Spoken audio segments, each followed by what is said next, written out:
Nah yang tadi itu Mas Hendra tanyain TVB gimana kalau pikiran sama perasaan berantem, ya nggak apa-apa. Orang itu bukan kita, bukan tubuh, pikiran, dan emosi gitu. Biarin aja, rasakan penuh, terima dia apa adanya. Karena nantinya ketika ini udah mereda, insight dari kecerdasan tanpa batas itulah yang muncul gitu. Ketika itu yang muncul, ketika yang ini kosong, yang ini muncul, ketika gelas kita kosongkan, dia yang mengisi, itu yang dibilang effortless. Segala sesuatunya jadi flowing, segala sesuatunya jadi gampang, seakan-akan semesta berkonspirasi gitu. Menolong, yang ini nolong, yang ini nolong, sama kayak waktu YouTube channel Ngaji Roso kekunci atau kehack gitu. Yang ini nolong, tiba-tiba selesai aja. Bangun tidur, ada lagi tuh kanal gitu. Tapi kan sebelumnya Mas Hendra memang udah melepas. Mas Hendra udah, oke, Feb, waktu ketemu di Bandung, oke TVB, aku ikhlaskan, aku lepaskan, kan gitu. Begitu juga dengan kisah Bu Ira tadi tuh, pada saat kita tanya gimana dari mau, anaknya juga bilang, iya kita memang mau bunuh diri massal pada saat itu, ibu dan 4 anak-anak ini gitu. Lalu gimana ceritanya sampai pada akhirnya ikut Abandon Revolution dan akhirnya tersolusikan, hutang itu tersolusikan, rumah nggak jadi disita dan lain-lain. Aku cuma mau tahu awalannya dari mana Bu gitu. Ya itu awalannya dari jembatannya Ngaji Roso, ngelihat YouTube Ngaji Roso, Abandon Revolution, lalu ikut kelasnya. Di kelas kan kita memang diceritakan untuk boleh nggak diterima dulu semua cerita ini, semua sensasi ini, semua kisah ini. Karena ini hanya tentang cerita dualitas Mas Hendra. Kalau Mas Hendra punya itu apa namanya, koin uang logam, itu kan ada sisi 1 gambar Garuda misalnya, sisi 2 gambar uang. Ini kan dualitas hidup ini. Hidup ini itu kalau kata istilah teman-teman TVB, kenapa ya aku kok bangkrut, aku jatuh, aku ditipu, aku punya utang, mobilku mau diambil, rumahku mau diambil, istriku kabur, itu udah bener-bener sudah jatuh tertimpa tangga gitu.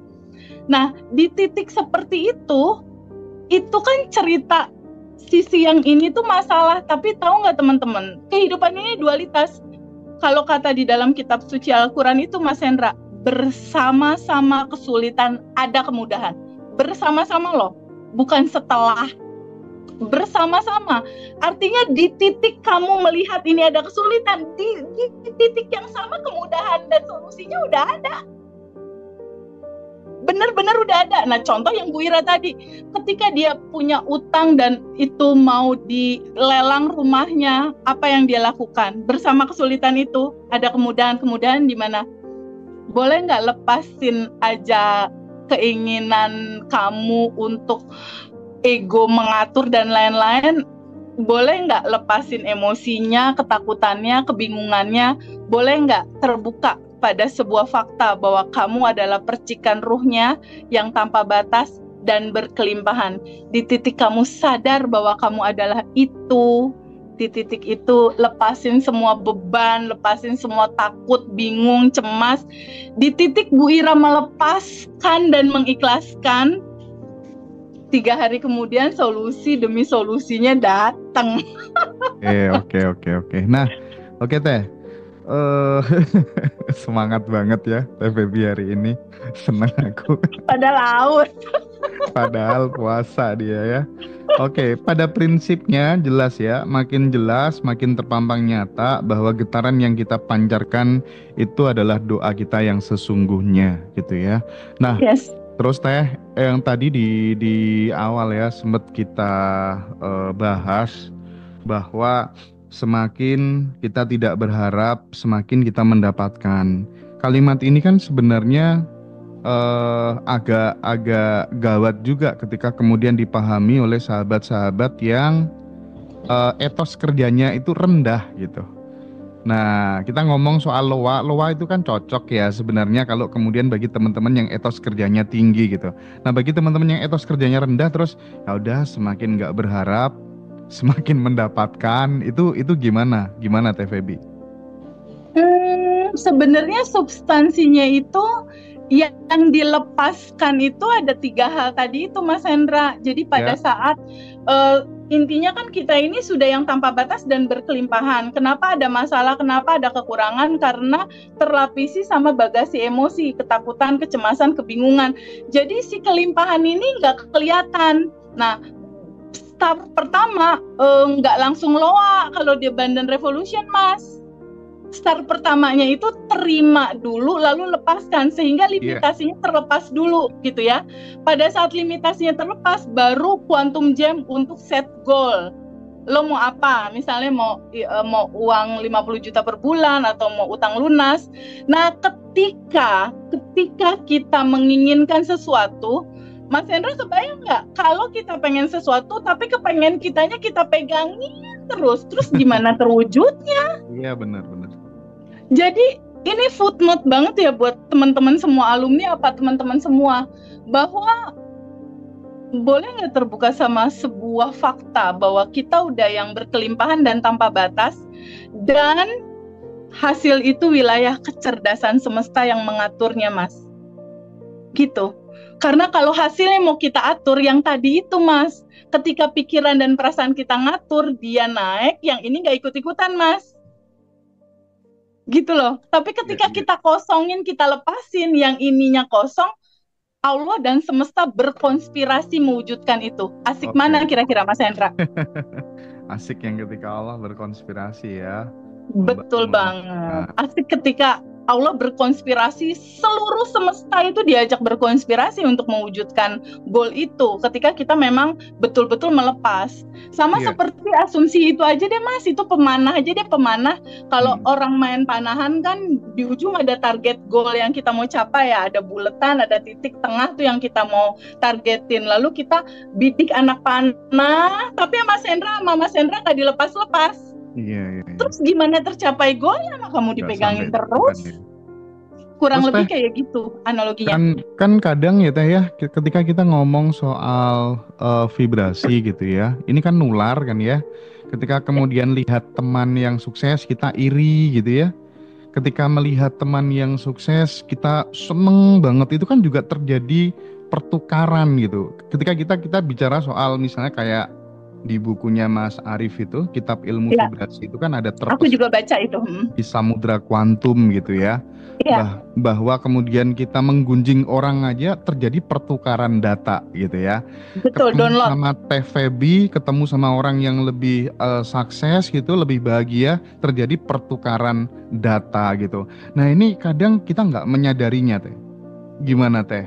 Supaya kemudian kita menganggap ini jangan disepelekan gitu. Jadi kita iri dengan orang lain, kita suka dengan kesuksesan orang lain, itu ternyata terjadi pertukaran data gitu. Gimana Teh Feby? Jadi gini, di Abundant Revolution itu ada istilah bahwa Allah dan semesta berkomunikasi lewat peristiwa. Gitu ya, Allah dan semesta berkomunikasi lewat peristiwa. Kan nggak mungkin Allah turun langsung terus ngobrol sama Mbak Muna gitu kan, nggak mungkin kan. Lewat peristiwa lah dia berkomunikasi. Nah, ketika ada kesuksesan orang lain, sebenarnya Allah tuh kayak lagi ngasih katalog makanan. Lo mau nggak yang ini? Lagi kayak mengantarkan gitu, nih mau nggak yang ini nih, kesuksesan kayak gini. Karena sebelumnya pasti kita memikirkan yang seperti itu. Ketika kita kayak contoh deh, gue kemarin Quantum Jamin BMW, tiba-tiba gue jalan itu BMW-nya muncul di mana-mana. Ada BMW biru lagi, ada BMW biru lagi. Nah itu tuh sebenarnya semesta lagi berkonspirasi untuk menunjukkan yang ini katalognya. Nah pada saat kita iri itu same like no, gue nggak mau itu terjadi dalam kehidupan gue. Kita menolak itu dan itu nggak akan pernah terjadi. Jadi ketika orang itu sukses terus ih gila ya tuh orang sukses, itu sama dengan aku nggak mau kesuksesan itu ya Allah. Oke. Sip. Aku aku nggak mau itu. Kayak contoh Hendra punya kanal YouTube Ngaji Rosso. Lalu suatu saat misalnya Mas Torik punya kanal yang sama. Lalu Hendra ngobrol sama Mas Torik, dia cerita tentang kesuksesannya. Suatu saat Hendra, ya Allah kayaknya itu pakai dukun deh. Bikin kayak gitunya, kayaknya nggak mungkin deh, kayaknya itu semesta ngebacanya. Gue nggak mau kesuksesan yang kayak Torik dan lu nggak akan pernah dapetin itu. Jadi Jadi inilah yang dibilang di bab 2-nya Abundant Revolution, kamu harus tahu hukum kerja semesta bekerja di dalam permainan kehidupan ini. Oke, Teh, aku tanya ya. Kalau misalnya nih, aku mengidolakan seseorang nih. Aku pengen copy data dia dari jarak jauh gitu ya. Tapi aku tidak membatasi, aku hanya pengen mengcopy kesuksesannya dalam berbisnis saja. Akhirnya perilaku negatifnya bisa ketular nggak Teh? Menurut Teh Feby dalam perspektif vibrasi dan energi gimana? Gimana itu? Iya, bisa enggak, karena itu juga yang aku lakukan. Jadi biasanya kayak contoh waktu aku pertama kali ngeliat kanalnya Mas Riko ya, aku termasuk yang suka banget sama cara berpikir dan behaviornya Mas Riko. Wah, saat itu tuh aku lagi nggak ada PR untuk manifest apapun, nggak sama sekali. Cuma karena aku suka banget sama wisdomnya dan kesadarannya. Suatu saat aku daftar private untuk kelas. Padahal sebenarnya cuma pengen copy data dalam arti kata, aduh ini wisdomnya keren banget sih. Jadi pada saat ketemu Mas Riko, salaman Mas Riko atau siapapun lah ya, pebisnis atau apapun, atau teman-teman lain, atau yoga, atau teman-teman YouTuber terkenal dalam dedikasi masing-masing, biasanya kalau kita bertemu seseorang dan kita salaman gitu ya, kalau cewek sih biasanya aku pasti ajak peluk kalau dia judulnya lebih dari aku, istilahnya gitu, dari banyak sisi. Itu tuh aku biasanya, nanti aku kayak kamu ya, tapi yang baik-baiknya aja. Nah, itu maksudnya kata-kata yang baik-baiknya aja itu kadang, sorry ya, kadang kita nggak ngebatasin gitu loh. Akhirnya perilaku buruk guru kita tuh nular ke kita gitu. Perilaku buruk orang yang kita idolakan itu secara nggak langsung itu ikut ke copy gitu. Dan aku Ya kan melihat sekarang dibocorin Mas Hendra, caranya gitu. Yang asik-asiknya aja, atau tentang skill bisnisnya aja, atau tentang apa gitu. Tapi sepengalaman aku ya, beberapa kali aku copy data orang-orang hebat lainnya, itu tergantung intensi dan dedikasi kita sih. Kayak waktu pertama kali aku punya dosen namanya Gese Michael di Diamond Cutter Wisdom, itu aku amazed banget sama dia. Kenapa amazed? Dia itu adalah orang zaman sekarang yang jadi speaker pembicara di 43 negara. Dan dia datang ke Bali untuk ngajar, aku kesana sama teman-teman untuk belajar. Dan pada saat dia speak ya, ngasih pelajaran, aku cuma bilang gini, semesta yang baik, Allah, ya Allah, keren banget itu orang. Ya Allah, aku mau kayak gitu ya. Itu juga udah bisa langsung jadi copy, Mas. Lalu aku quantum jamin untuk ketemu dia dan bersalaman sama dia langsung, dan itu terwujud gitu. Jadi pada saat aku quantum jamin, aku hanya ketemu dia berdua aja. Dan saat itu tuh judulnya nggak mungkin karena dia tuh kayak Michael Jackson gitu, banyak banget bodyguardnya. Aku quantum jamin dan akhirnya ada momen aku ketemu berdua sama dia, aku salaman, disitulah aku copy data gitu. Dan di Abundant Revolution bolehlah Mas, nanti batch 11 atau batch 12 aku bocorin cara copy datanya. Iya dong, batch 12, 11-12 ya. Batch 12 ya. Ya batch 12 ya. Oke, yang batch 12 nanti, iya karena biasanya kan kalau udah sold out gini banyak yang maksa, udah Mas, aku ikut yang tanggal. Nanti silakan teman-teman join aja di tanggal 1. Nanti batch-batch yang lain nggak dapat materi ini. Mas Hendra sih nanya, jadi aja keluar nih materi. Gampang mah, itu nanti bisa langsung chat ke TVB aja ya teman-teman yang udah alumni gitu ya. Nah, ini menarik kita punya tamu istimewa, Ndra. Ayo kita ajak ngobrol. Oke, jadi bagaimanapun juga soal copy data, soal telepati itu nggak lepas dari yang namanya atensi, koneksi, intensi gitu ya Teh ya. Betul banget. Bahkan jangankan orang gitu, awan aja bisa kita pengaruhi gitu lah ya, air bisa kita pengaruhi gitu ya.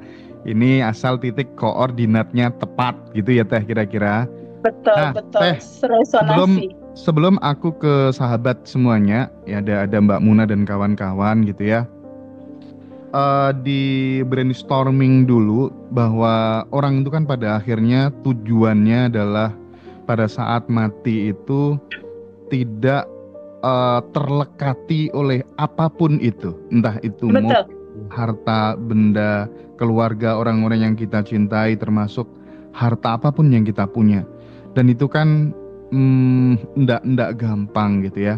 Senantiasa menghadirkan Tuhan di dalam setiap aktivitas yang kemudian kitanya udah nggak ada, itu kan mudah diucapkan lewat kata-kata. Tapi dalam praktiknya ini kan ndak semua orang bisa, Teh. Gimana, Iya, Teh? Gimana, Teh, soal ini, Teh? iya, betul banget Mas Hendra. Itu dia Mas Hendra. Jadi hidup itu pada akhirnya setelah materinya dihantarkan bahwa ini sejatinya kamu adalah energi tanpa batas yang berkelimpahan, kamu adalah percikan ruhnya, kamu adalah bagian dari dia yang tanpa batas, kamu bukan tubuh, kamu bukan emosi, kamu bukan pikiran. Di titik kamu become that, kamu akan menemukan kebahagiaan yang tidak melekat gitu. Tapi di sisi lain ini ada sebuah situasi di mana ada emosi, ada pikiran, ada ego. Ego itu ciri-cirinya merasa diri jadi korban, atau ego ciri-cirinya dia melekat banget sama rumahnya, sama pasangannya, sama uangnya, sama materinya gitu. Ini jadi ada dua cerita takdir yang ya udah pilih aja kamu mau yang ini atau yang ini gitu. Nah, untuk latihannya itu memang kalau sendiri memang bakal agak berat sih Mas. Justru dengan Abundant Revolution dan ada komunitas grup, kita ngobrol, kita komunikasi. Jadi itu kayak ada latihan yang ter-reminder terus gitu Mas.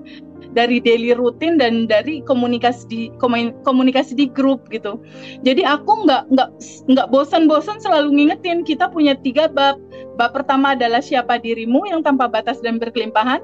Bab keduanya adalah hukum semestanya, ada 6 yang harus kamu tahu. 4 lah kalau misalnya mau simple gitu, 4 aja juga cukup. Lalu yang ketiganya praktek. Nah, di titik prakteknya inilah ada sadar nafas syukur, gitu loh. Di titik sadar nafas syukur itu sebenarnya melepaskan kemelekatan tadi, Mas. Oh iya. Sadar nafas syukur itu kan gini, tarik nafas, energi tanpa batas masuk, lalu di dalam tubuh kita kan ada bagasi emosi, keluar nafas, toksik bagasi emosi keluar bersama nafas. Okay. Lalu sadar nafas masuk lagi, ketika kita sadar, kita menyadari nafas, ada energi tanpa batas masuk, bukankah di dalam diri kita juga ada energi tanpa batas gitu. Dan ketika tubuh ini transparan, yang ada kan cuma energi tanpa batas itu aja gitu. Jadi seiring dengan sering sadar nafas syukur, 5 menit bangun tidur, 5 menit mau tidur, itu tuh pertumbuhannya kayak bibit-bibit kesadarannya itu akan sangat gampang untuk melepaskan kemelekatan. Oke. Makanya ada orang yang bilang kan, gimana sih caranya nyerap ilmu seseorang, gimana sih caranya nyerap ilmu kekayaan seseorang ya. Jawabannya orang bijak itu mengatakan, ya kamu harus sering-sering bersamanya gitu kan. Nah, makanya di Abundant Revolution teman-teman after kelas Zoom nanti bisa satu grup dengan Teh Feby gitu ya. Karena tetap beda ya teman-teman, didampingi sama gak didampingi tetap berbeda. Artinya teman-teman akan ketemu circle yang baru, sama-sama vibes-nya positif gitu ya. Dan itu akan sangat menunjang pertumbuhan spiritual teman-teman gitu. Teh, orang kalau spiritualnya udah tinggi itu biasanya jiwa sosialnya juga ikut tinggi nggak sih? Jaminan nggak sih? Menurut aku kepedulian itu sosialnya gitu. Kalau yang aku lihat dari Geisa Michael ya, itu contoh banget. Dia hampir sebagian besar hartanya perusahaan Andin atau Diamond itu dia bangun dan udah menjadi besar, dia jual sama Warren Buffett. Hampir 95% dia donasiin gitu, karena udah jadi nggak melekat ya. Contoh lah misal, aku ada rezeki, aku hanya berpikir bahwa uang dan rezeki itu kan, uang itu kan cuma energi. Dan hukum energi kita harus mengalirkan, nggak jadi bendungan kan Mas? Iya. Kan harus ngalirin, apa aja yang dialirin. Ilmu aku alirin kayak gini, ngalirin ilmu.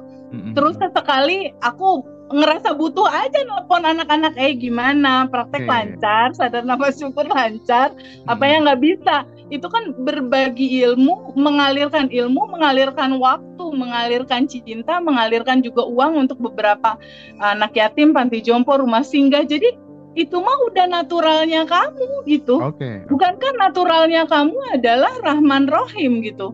Jadi intinya ada 3 hal kisi-kisi yang harus kita tahu nih. Kalau ala Abundant Revolution, siapa dirimu, tahu hukum semesta, lalu praktek gitu. Lalu prakteknya dalam bentuk apa? Prakteknya dalam bentuk kosongin aja kamu, boleh nggak sih sebagai gelas kosong kayak gini nih. Gelasnya kosongin aja, kosong gitu. Biar yang kosong ini diisi sama kecerdasan semesta. Nah, ketika kamu udah kosong, lalu biasanya si kekosongan ini tuh berisi wisdom, Mas, berisi kebijaksanaan. Dan di dalam kebijaksanaan ini kan ada cinta murni tanpa batas yang bawaannya mau ngasih kasih sayang aja terus. Jadi kalau menurut aku sih naturalnya udah begitu, karena intuisi pasti akan mengantarkan dia untuk banyak menolong orang, berbuat baik, ngasih insight. Begitulah naturalnya. Oke. Dan Baik. no menghakimi orang. Iya. Tidak menghakimi orang. Subscribe.